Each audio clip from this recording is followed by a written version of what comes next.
Welcome to Man Cave News, brought to you by Man Cave Productions. First of all, I'd like to say that our First Lady, Michelle Obama, done an awesome job today in New Hampshire, giving her speech. There's three things that she pointed out that I'd like to talk about a little bit before we roll the film. First, she said, enough is enough, and sexual abuse towards women has got to stop. And it's so true, because it does have to stop. Secondly, she says that a strong man does not need to degrade women to lift himself up. And she couldn't be more right. And thirdly, as she ended her speech, she said, when they go low, we go high. Now, without further ado, roll the tape. Like a fool, I went and stayed too long. I'm wondering if your love's still strong. Ooh, baby, here I am, signed, sealed, delivered, I'm yours.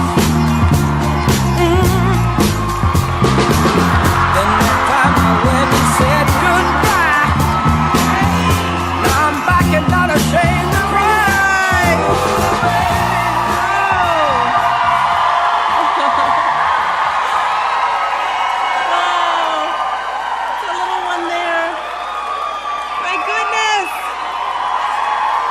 You guys are fired up.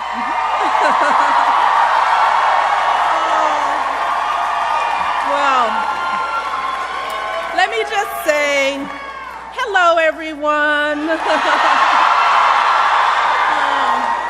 I am so thrilled to be here with you all today in New Hampshire. This is like home to me. And this day, thank you for a beautiful fall day. You just ordered this day up for me, didn't you?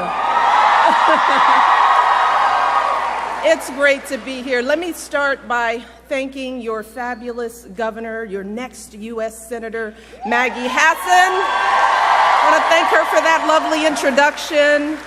I also want to recognize your Congresswoman, Annie McClain Custer, who's a dear, dear friend.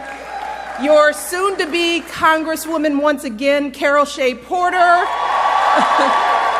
All of whom have been just terrific friends to us, and your executive council and candidate for governor, Colin Van Ostern. And of course, thanks to all of you for taking the time to be here today.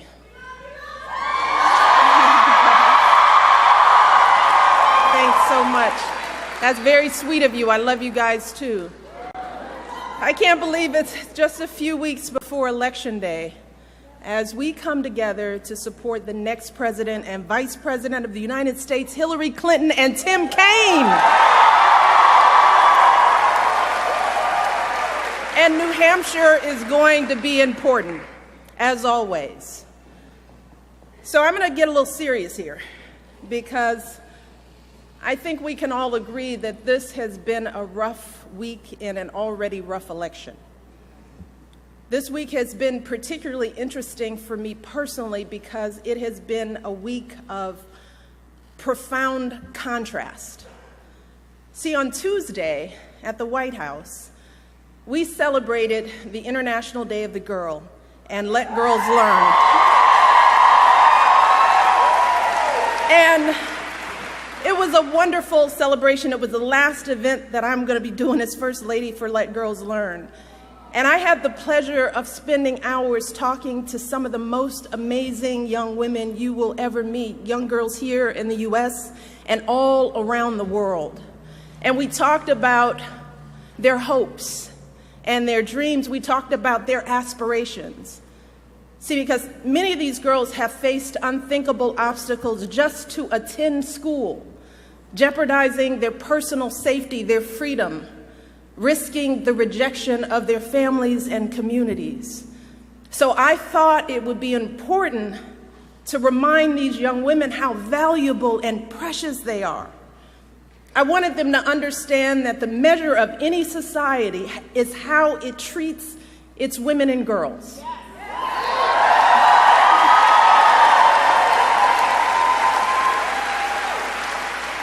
And I told them that they deserve to be treated with dignity and respect.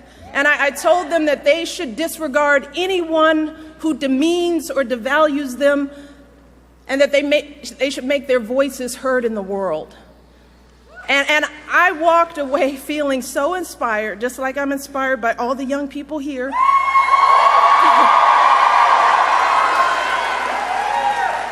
And I was so uplifted by these girls. That was Tuesday. And now here I am, out on the campaign trail in an election where we have consistently been hearing hurtful, hateful language about women. Language that has been painful for so many of us, not just as women, but as parents trying to protect our children and raise them to be caring, respectful adults. And as citizens who think that our nation's leaders should meet basic standards of human decency.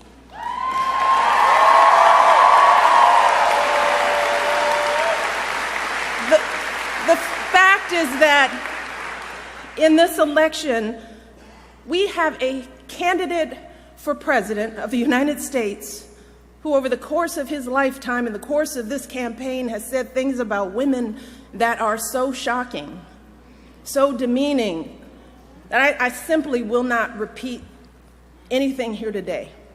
And last week, we saw this candidate actually bragging about sexually assaulting women. And I can't believe that I'm saying that a candidate for president of the United States has bragged about sexually assaulting women. And I have to tell you that I can't stop thinking about this. It has shaken me to my core in a way that I couldn't have predicted. So while I'd love nothing more than to pretend like this isn't happening and to come out here and do my normal campaign speech, it would be dishonest and disingenuous to me to just move on to the next thing like this was all just a bad dream. This is not something that we can ignore. It's not something we can just sweep under the rug as just another disturbing footnote in a sad election season. Because this was not just a lewd conversation. This wasn't just locker room banter. This was a powerful individual speaking freely and openly about sexually predatory behavior and actually bragging about kissing and groping women, using language so obscene that many of us were worried about our children hearing it when we turn on the TV. And to make matters worse, it now seems very clear that this isn't an isolated incident. It's one of countless examples of how he has treated women his whole life. And I have to tell you that I listen to all of this, and I feel it so personally. And I'm sure that many of you do too, particularly the women. The shameful comments about our bodies, the disrespect of our ambitions and intellect, the belief that you can do anything you want to a woman. It is cruel. It's frightening. And the truth is, it hurts. It hurts. It's like that sick, sinking feeling you get when you're walking down the street, minding your own business, and some guy yells out vulgar words about your body. Or when you see that guy at work that stands just a little too close, stares a little too long, and makes you feel uncomfortable in your own skin. It's that feeling of terror and violation that too many women have felt when someone has grabbed them or forced himself on them and they've said no, but he didn't listen. Something that we know happens on college campuses and countless other places every single day. It reminds us of stories we've heard from our mothers and grandmothers about how back in their day, the boss could say and do whatever he pleased to the women in the office, and even though they worked so hard, jumped over every hurdle to prove themselves, it was never enough. We thought all of that was ancient history, didn't we? And so many have worked for so many years to end this kind of violence and abuse and disrespect, but here we are in 2016, and we're hearing these exact same things every day on the campaign trail. We are drowning in it. And all of us are doing what women have always done. We're trying to keep our heads above water, just trying to get through it, trying to pretend like this doesn't really bother us. Maybe because we think that admitting how much it hurts makes us as women look weak.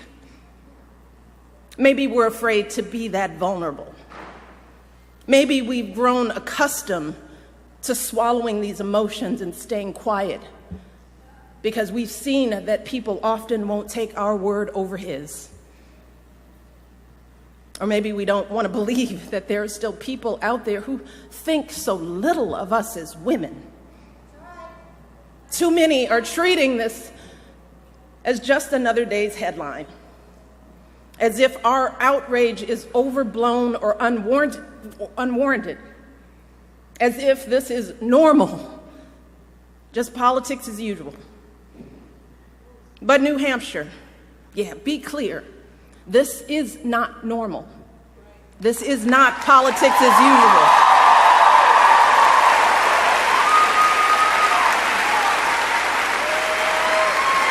This is disgraceful. It is intolerable. And it doesn't matter what party you belong to, Democrat, Republican, Independent, no woman deserves to be treated this way. None of us deserves this kind of abuse.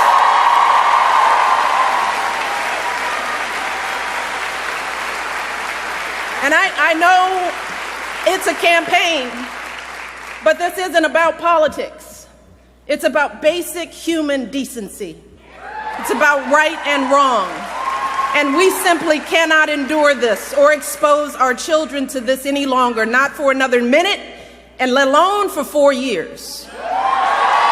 Now is the time for all of us to stand up and say, enough is enough. This has got to stop right now. Because consider this. If all of this is painful to us as grown women, what do you think this is doing to our children? What messages are our little girls hearing about who they should look like, how they should act? What lessons are they learning about their value as professionals, as human beings, about their dreams and aspirations? And how is this affecting men and boys in this country? Because I can tell you that the men in my life do not talk about women like this, and I know that my family is not unusual.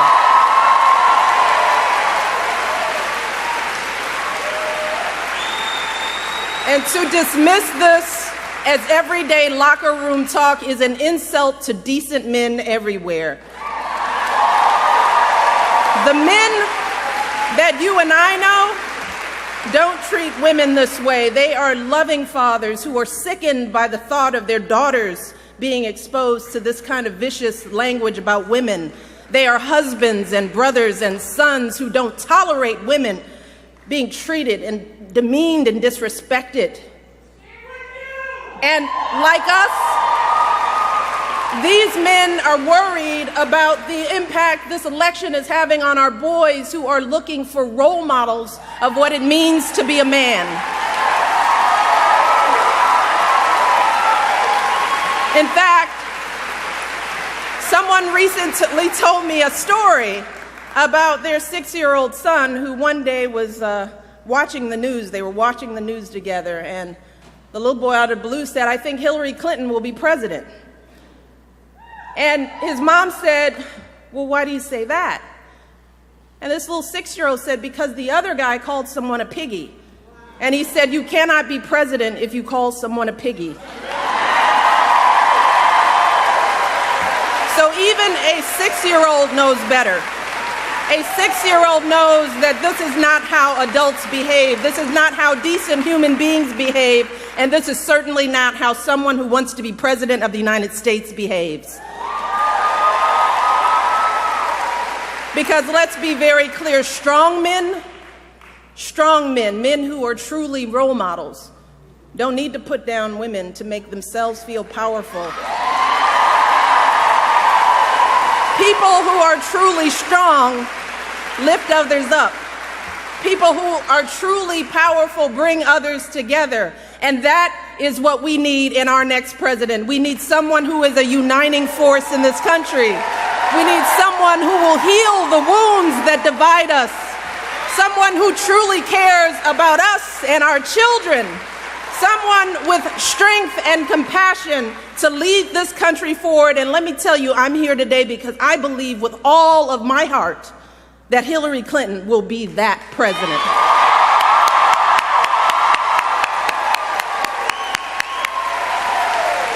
See, we know that Hillary's the right person for the job because we've seen her character and commitment, not just in this campaign, but over the course of her entire life. The fact is that Hillary embodies so many of the values that we try so hard to teach our young people. We tell our young people, work hard in school, get a good education.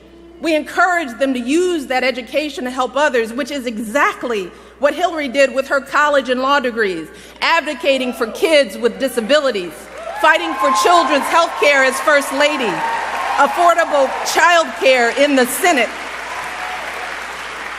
We teach our kids the value of being a team player, which is what Hillary exemplified when she lost the 2008 election and actually agreed to work for her opponent as our Secretary of State, earning sky-high approval ratings, serving her country once again.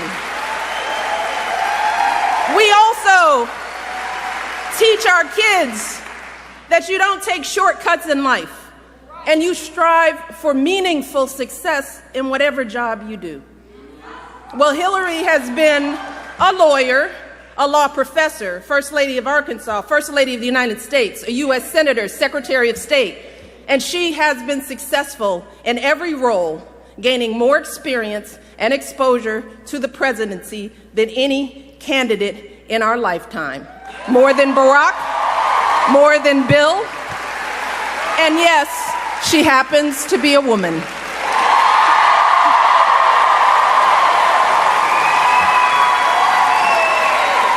And finally,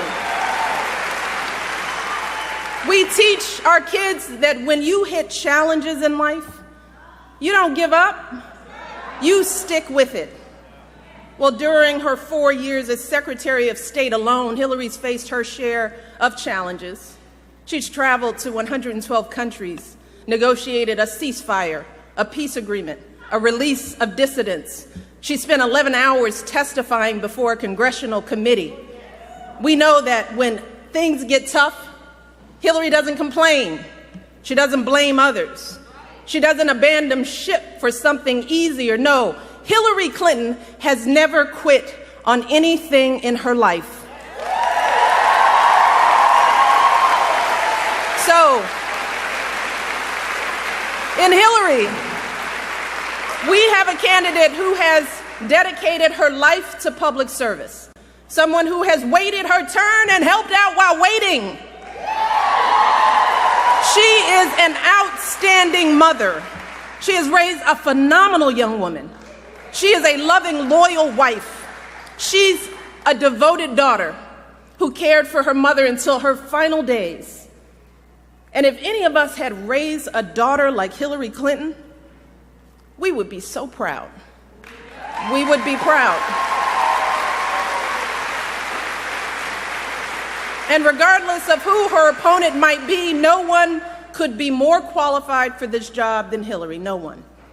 And in this election, if we turn away from her, if we just stand by and allow her opponent to be elected, then what are we teaching our children about the values they should hold, about the kind of life they should lead? What are we saying?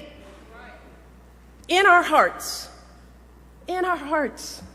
we all know that if we let Hillary's opponent win this election, then we are sending a clear message to our kids that everything they're seeing and hearing is perfectly okay. We are validating it. we are endorsing it. We're telling our sons that it's okay to humiliate women. We're telling our daughters that this is how they deserve to be treated. We're telling all our kids that bigotry and bullying are perfectly acceptable in the leader of their country. Is that what we want for our children? And remember, we won't just be setting a bad example for our kids, but for our entire world. Because for so long, America has been a model for countries across the globe, pushing them to educate their girls, insisting that they give more rights to their women. But if we have a president who routinely degrades women, who brags about sexually assaulting women, then how can we maintain our moral authority in the world? How can we continue to be a beacon of freedom and justice and human dignity? Well, fortunately, New Hampshire, here's the beauty. We have everything we need to stop this madness. You see, while our mothers and grandmothers were often powerless to change their circumstances, today, we as women have all the power we need to determine the outcome of this election. We have knowledge. We have a voice. We have a vote. And on November the 8th, we as women, we as Americans, we as decent human beings can come together and declare that enough is enough. And we do not tolerate this kind of behavior in this country.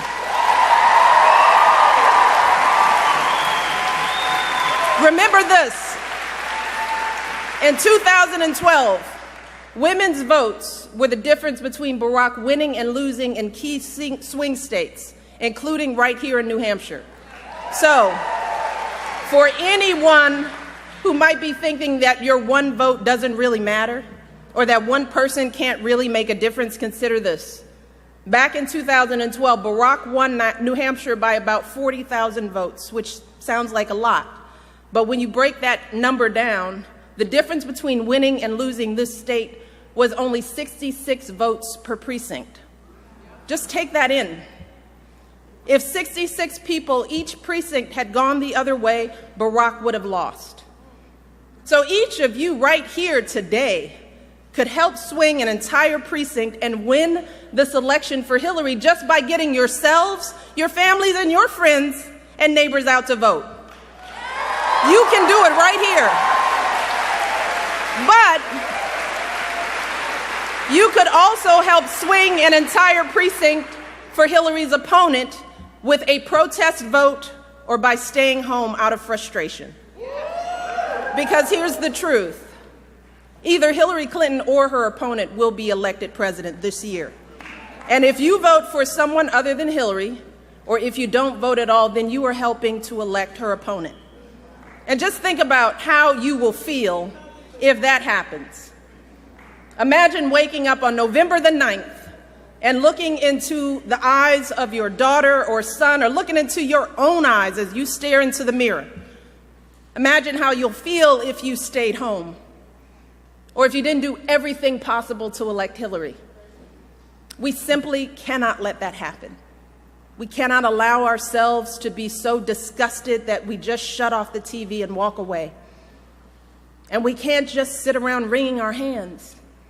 No, we need to recover from our shock and depression and do what women have always done in this country.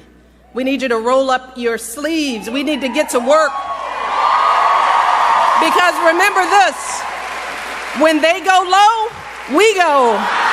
Yes, we do.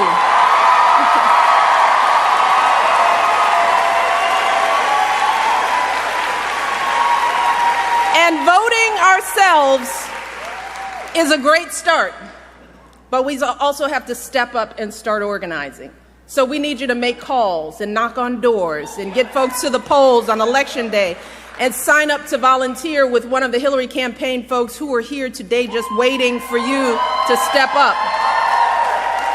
And young people and not so young people, get on social media. Share your own story of why this election matters. why it should matter for all people of conscience in this country. There is so much at stake in this election. See, the choice you make November 8th could determine whether we have a president who treats people with respect or not, a president who will fight for our kids, for good schools, for good jobs for our families or not, a president who thinks that women deserve the right to make our own choices about our bodies and our health or not. That's just a little bit of what's at stake. So we cannot afford to be tired or turned off.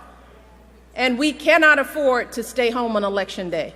Because on November the 8th, we have the power to show our children that America's greatness comes from recognizing the innate dignity and worth of all our people. On November the 8th, we can show our children that this country is big enough to have a place for us all. Men and women, folks of every background and walk of life, and that each of us is a precious part of this great American story, and we are always stronger together. On November 8th, we can show our children that here in America, we reject hatred and fear. And in difficult times, we don't discard our highest ideals. No, we rise up to meet them. We rise up to perfect our union. We rise up to defend our blessings of liberty. We rise up to embody the values of equality and opportunity and sacrifice that have always made this country the greatest nation on earth.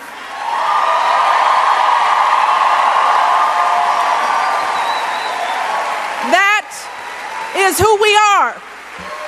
And don't ever let anyone tell you differently. Hope is important. Hope is important for our young people. And we deserve a president who can see those truths in us. A president who can bring us together and bring out the very best in us. Hillary Clinton will be that president. So for the next 26 days, we need to do everything we can to help her and Tim Kaine win this election. I know I'm going to be doing it. Are you with me? Are you all with me? You ready to roll up your sleeves? Get to work, knocking on doors. All right, let's get to work. Thank you all. God bless.